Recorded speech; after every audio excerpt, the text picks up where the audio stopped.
Good morning, children. In previous class, we are learned about the earth.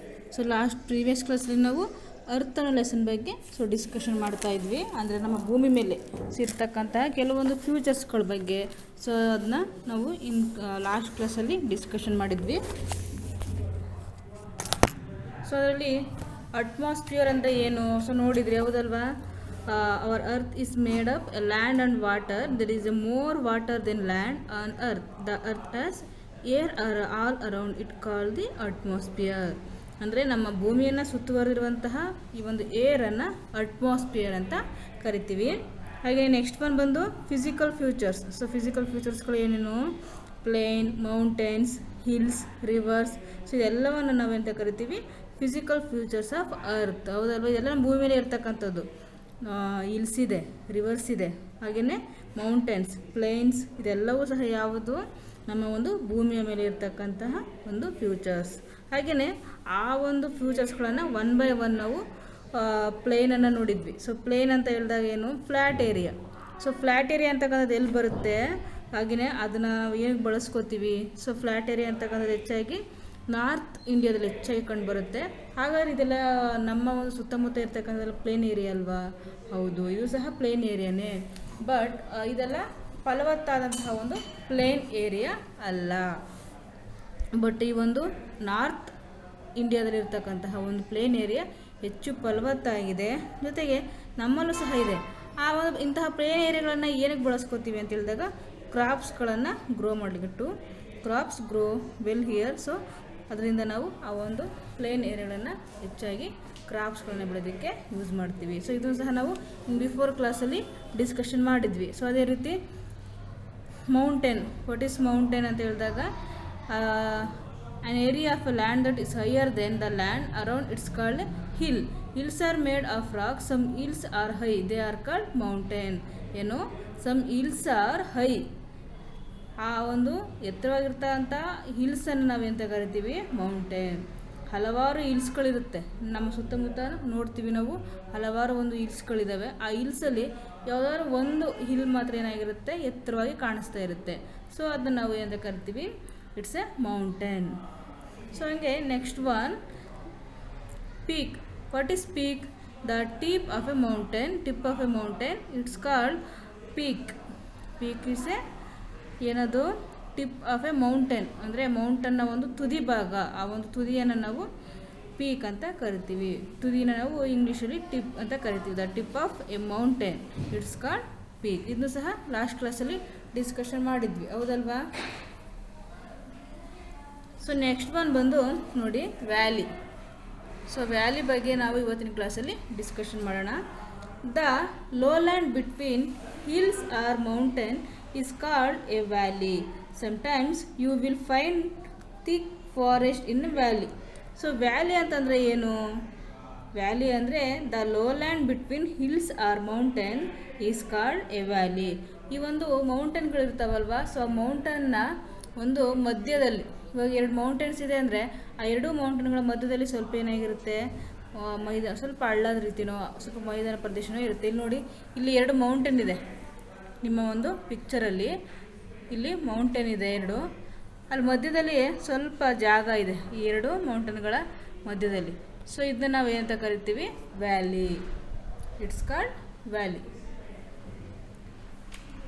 ಅದು ಕೆಲವೊಂದು ಕಡೆ ಏನಾಗಿರುತ್ತೆ? ತುಂಬ ಆಳವಾಗಿರುತ್ತೆ. ಮತ್ತು ಅಂಥ ಆಳ ಪ್ರದೇಶಗಳಲ್ಲಿ ರಿವರ್ಸ್ಗಳು ಹರಿತಾ ಇರ್ತವೆ.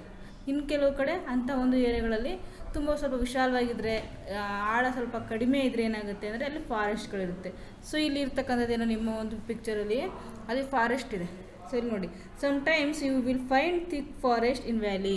ಕೆಲವೊಂದು ಸಮಯ ನಾವು ಆ ವ್ಯಾಲಿಗಳಲ್ಲಿ ಫಾರೆಸ್ಟನ್ನು ಸಹ ನೋಡ್ಬೋದು. ಫಾರೆಸ್ಟ್ ಇರುತ್ತೆ. ಕೆಲವೊಂದು ಟೈಮ್ ವ್ಯಾಲಿಗಳಲ್ಲಿ ರಿವರ್ಸ್ಗಳು ಹರಿತಾ ಇರುತ್ತೆ. ಕೆಲವೊಂದು ಟೈಮ್ಸಲ್ಲಿ ಕೆಲವೊಂದು ಕಡೆಗಳಲ್ಲಿ ಈ ವ್ಯಾಲಿ ಅಂತಕ್ಕಂಥದ್ದು ತುಂಬ ಭಯಂಕರವಾಗಿ, ತುಂಬ ವಿಶಾಲವಾಗಿ, ಆಳವಾಗಿರುತ್ತೆ. ಅದರ ತುದಿಯನ್ನು ನಾವು ನೋಡಲಿಕ್ಕಾಗಲ್ಲ. ಅಷ್ಟು ಆಳವಾದಂತಹ ವ್ಯಾಲಿಗಳು ಈ ಒಂದು ಮೌಂಟೇನ್ ರೇಂಜ್ಗಳ ಒಂದು ಮಧ್ಯದಲ್ಲಿ ಕಂಡುಬರುತ್ತೆ. Next one, water is present on the earth in many form.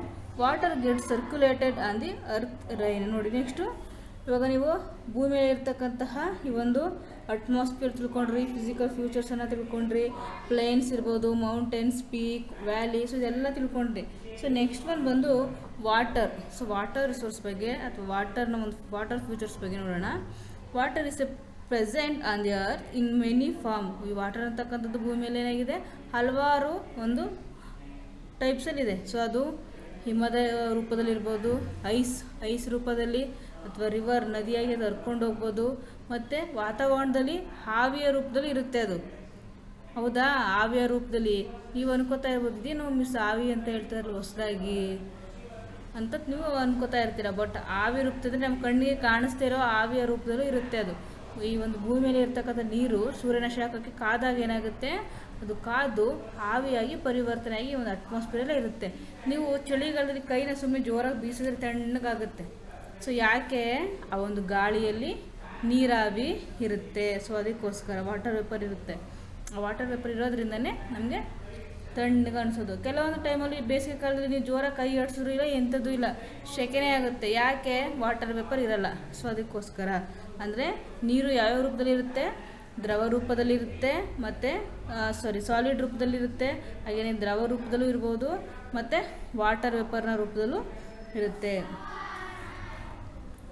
So ಇದರ ಒಂದು ವಾಟರ್ನ ಒಂದು ಮೂಲ ಯಾವುದು, ರೈನ್. ಸೊ ವಾಟರ್ನ ಒಂದು ಮೂಲ rain. When snow melts on mountain it comes down to the plains as a river. When water falls from a great height it form a waterfall. So ಈ ಒಂದು ವಾಟರ್ ಫಾಲ್ ಅಂತಕ್ಕಂಥದ್ದು ಹೇಗಾಗುತ್ತೆ ಅಂತ, so ಅದು ಒಂದು future ನೋಡೋಣ.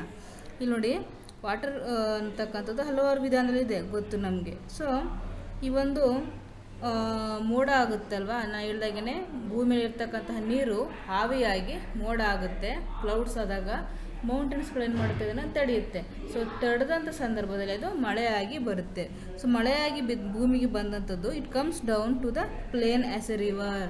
ಅದೇನಾಗುತ್ತೆ, ಮೌಂಟೇನ್ಗಳಲ್ಲಿ ತಡೆದು ಅಲ್ಲಿ ಬಿದ್ದಂತಹ ಒಂದು ರೇನ್ ಏನಾಗುತ್ತೆ, ಪ್ಲೇನ್ ಏರಿಯಾಗೆ ಹರಿದು ಬರುತ್ತೆ. When water falls from a great height, ಕೆಲವೊಂದು ಸಂದರ್ಭದಲ್ಲಿ ಅದು ಮೇಲಿಂದ ತುಂಬ ಎತ್ತರದಿಂದ ಅದು ಬಿದ್ದರೆ, ಆ ಒಂದು ವಾಟರ್ಗಳು ಆ ಮೌಂಟೇನ್ಸ್ನ ಒಂದು ಎತ್ತರದ ಭಾಗದಿಂದ ಬಿದ್ದರೆ ಅದನ್ನು ನಾವು ವಾಟರ್ ಫಾಲ್ ಅಂತ ಕರಿತೀವಿ. It's form a waterfall.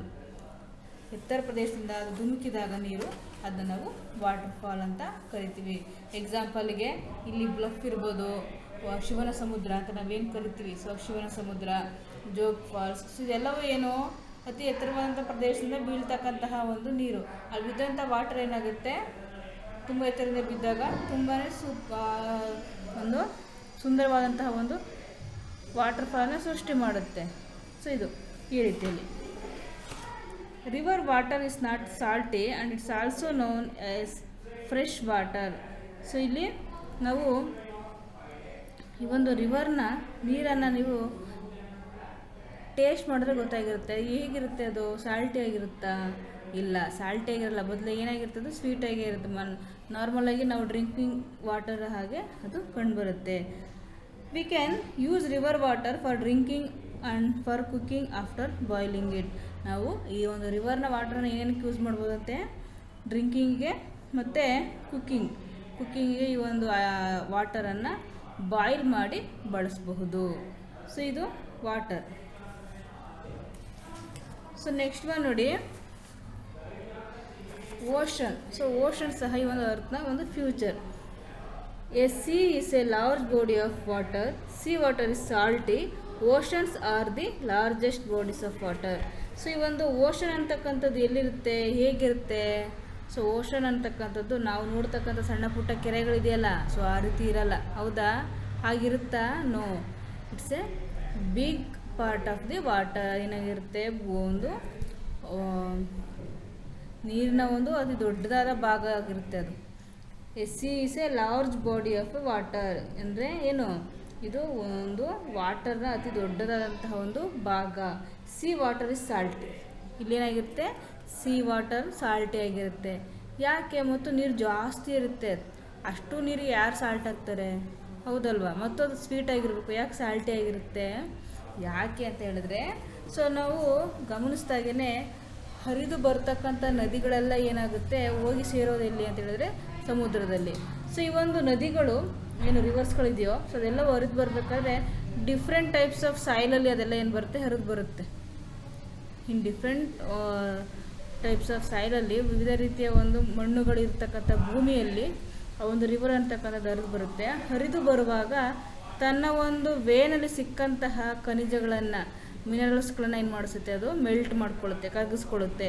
So ಕರಗಿಸಿ ಅದನ್ನು ತನ್ನಲ್ಲಿ ಲೀನ ಮಾಡಿಕೊಂಡು ಸಾಗರವನ್ನು ಸೇರುತ್ತೆ. ಸೊ ಒಂದೊಂದು ಕಡೆಯಿಂದ ಒಂದೊಂದು ರೀತಿಯ ಒಂದು ನದಿ ನೀರು ಬಂದು ಸೇರೋದ್ರಿಂದ ಎಲ್ಲ ಸೇರಿ ಸೊ ಅದು ಸಾಲ್ಟಿಯಾಗಿ ಕಂಡುಬರುತ್ತೆ.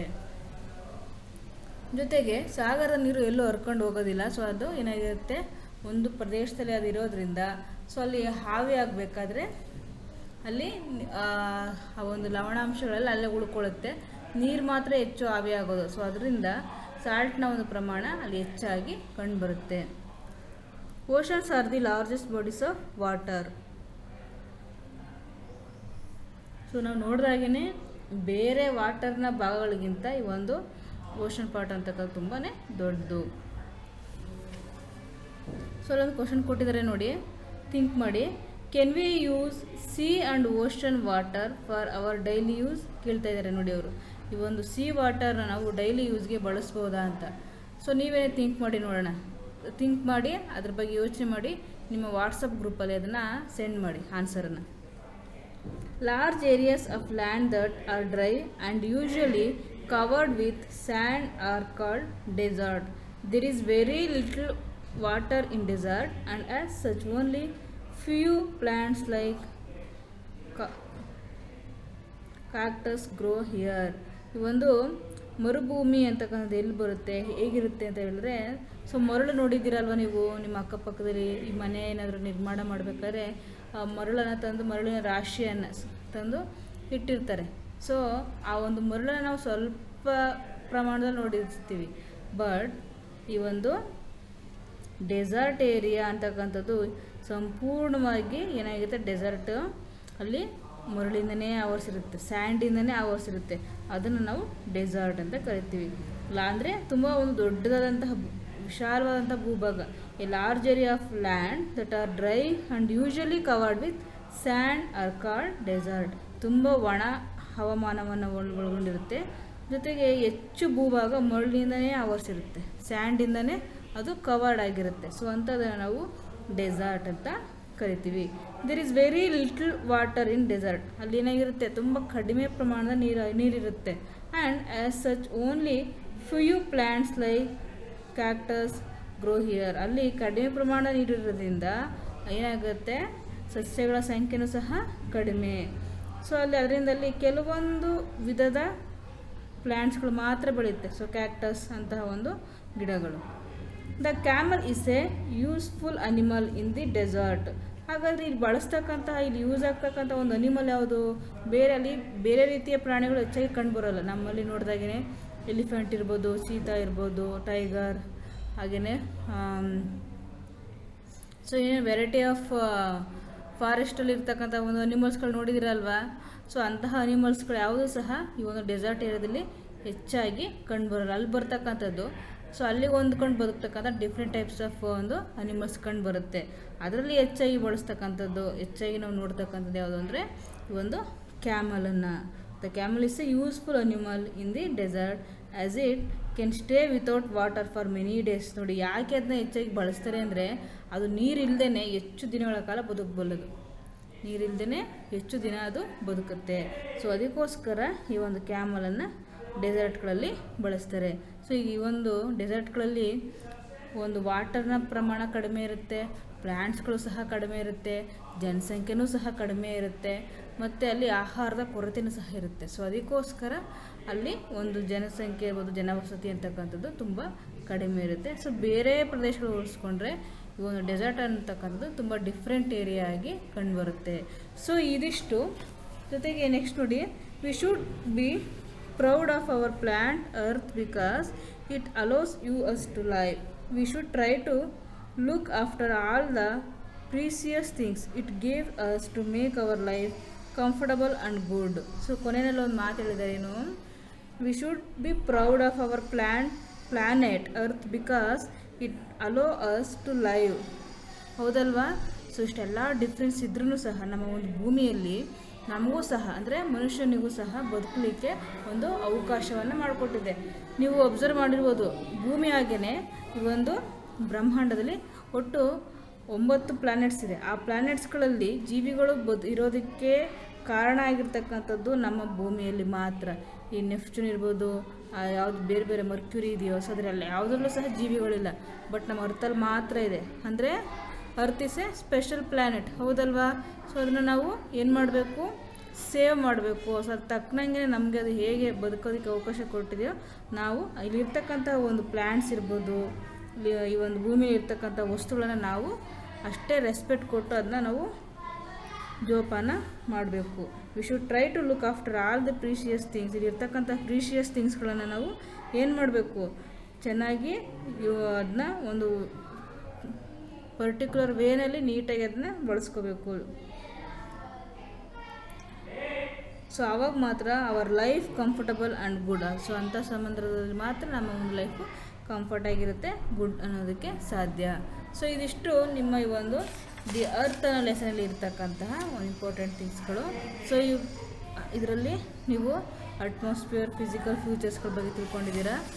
ಸೊ ನಾವು ನೆಕ್ಸ್ಟ್ ಕ್ಲಾಸಲ್ಲಿ ಅರ್ಲಿ ಹ್ಯೂಮನ್ಸ್ ಬಗ್ಗೆ ನೋಡೋಣ. Thank you.